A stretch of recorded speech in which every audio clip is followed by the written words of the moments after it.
नमस्ते friends. Income tax related और एक वीडियो में आप सभी का स्वागत है। इस वीडियो में हम लोग बात करने वाले हैं इनकम टैक्स एक्ट के सेक्शन 54F के विषय में। इस सेक्शन 54F के अंतर्गत लॉन्ग टर्म कैपिटल गेन से एग्जम्पशन मिलता है।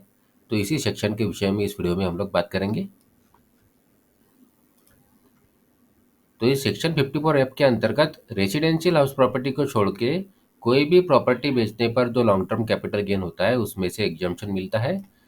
तो यहाँ रेजिडेंशियल हाउस प्रॉपर्टी के अलावा कोई भी प्रॉपर्टी, कोई भी लैंड, कोई भी बिल्डिंग, ज्वेलरी, शेयर्स या कोई भी कैपिटल असेट बेचने पर जो लॉन्ग टर्म कैपिटल गेन होगा उसमें से एग्जम्पशन मिलेगा। रेजिडेंशियल हाउस प्रॉपर्टी बेचने पर होने वाले लॉन्ग टर्म कैपिटल गेन का एग्जम्पशन इस सेक्शन के अंतर्गत नहीं मिलेगा। इस सेक्शन के अंतर्गत मिलने वाला एग्जम्पशन केवल इंडिविजुअल और रिजर्व टैक्स पेयर्स को ही मिलेगा। इंडिविजुअल और रिजर्व टैक्स पेयर्स के अलावा किसी और टैक्स पेयर को इस सेक्शन के अंतर्गत एग्जम्पशन नहीं मिलेगा। इस सेक्शन के अंतर्गत एग्जम्पशन क्लेम करने के लिए टैक्स पेयर को एक रेजिडेंशियल हाउस प्रॉपर्टी को परचेस करना होता है।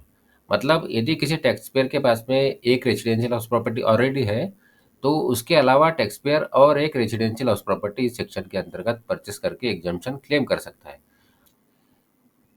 इस सेक्शन के अंतर्गत एग्जम्पशन क्लेम करने के लिए टैक्स पेयर को एक रेजिडेंशियल हाउस प्रॉपर्टी या तो परचेस करनी होती है या उसका कंस्ट्रक्शन करना होता है।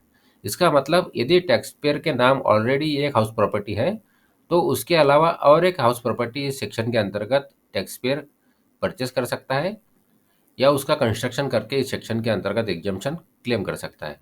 तो यदि टैक्स पेयर नई हाउस प्रॉपर्टी परचेस करना चाहता है तो उस हाउस प्रॉपर्टी का परचेस उसे जिस दिन उसने प्रॉपर्टी बेची है उस तारीख से 1 साल पहले या 2 साल बाद उसे नई प्रॉपर्टी परचेस करनी होगी।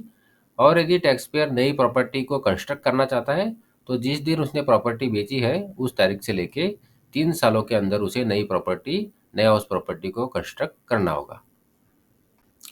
तो इस सेक्शन के अंतर्गत एग्जम्पशन क्लेम करने के लिए जो नई हाउस प्रॉपर्टी परचेस करनी है या कंस्ट्रक्ट करनी है वो टैक्स पेयर उसका इनकम टैक्स रिटर्न फाइल करने की जो ड्यू डेट है उसके पहले नहीं कर पाता है।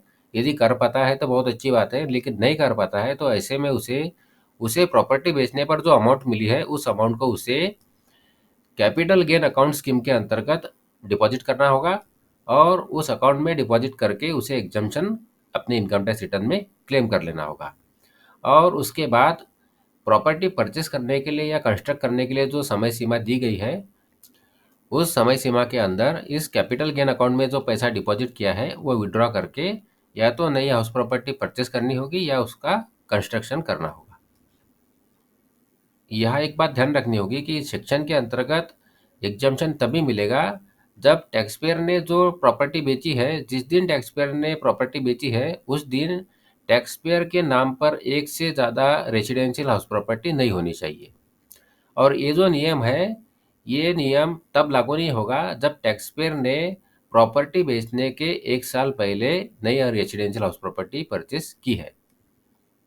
तो जो residential house property tax payer property बेचने के तारीख से 1 साल के अंदर परचेस करता है उस प्रॉपर्टी को ये नियम लागू नहीं होगा। तो अब इस सेक्शन के अंतर्गत एग्जम्पशन कितना मिलेगा तो उसके लिए एक फार्मूला दिया गया है। इस फार्मूले के हिसाब से हमें एग्जम्पशन का कैलकुलेशन करना होता है।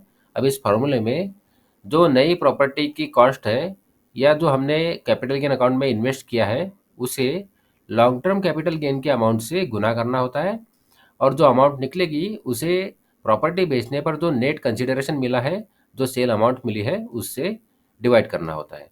तो इस फार्मूले का यूज करके एग्जम्पशन का कैलकुलेशन करना होता है जिसे हम आगे एक उदाहरण से समझते हैं। तो यहाँ अब हमारे सामने एक उदाहरण है। इस उदाहरण में एक व्यक्ति ने अपनी प्रॉपर्टी बेची है 50 लाख रुपए में और उस प्रॉपर्टी की जो परचेज कॉस्ट थी, इंडेक्स कॉस्ट थी, वो थी 15 लाख रुपए। अब इस 50 लाख रुपए में से 15 लाख रुपए माइनस करने के बाद उस व्यक्ति को जो लॉन्ग टर्म कैपिटल गेन हुआ है वो हुआ है 25 लाख रुपए।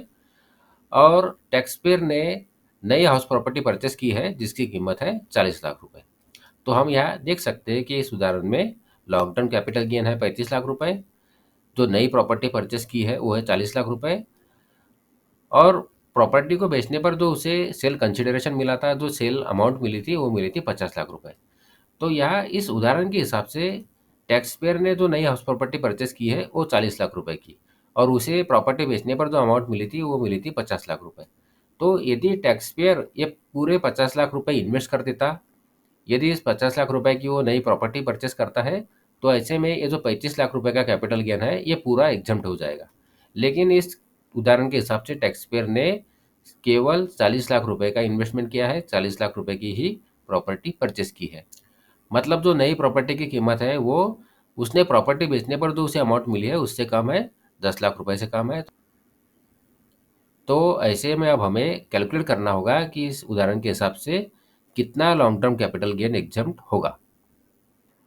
तो यहाँ अब हम देख सकते हैं कि ये जो हमारा फॉर्मूला है इसमें मैंने अमाउंट एंटर कर ली है। सबसे पहले हमने यहाँ लिख ली है 40 लाख रुपए, जो कि है नई रेजिडेंशियल हाउस प्रॉपर्टी की कीमत, और उसको हम गुना करेंगे 35 लाख रुपए से।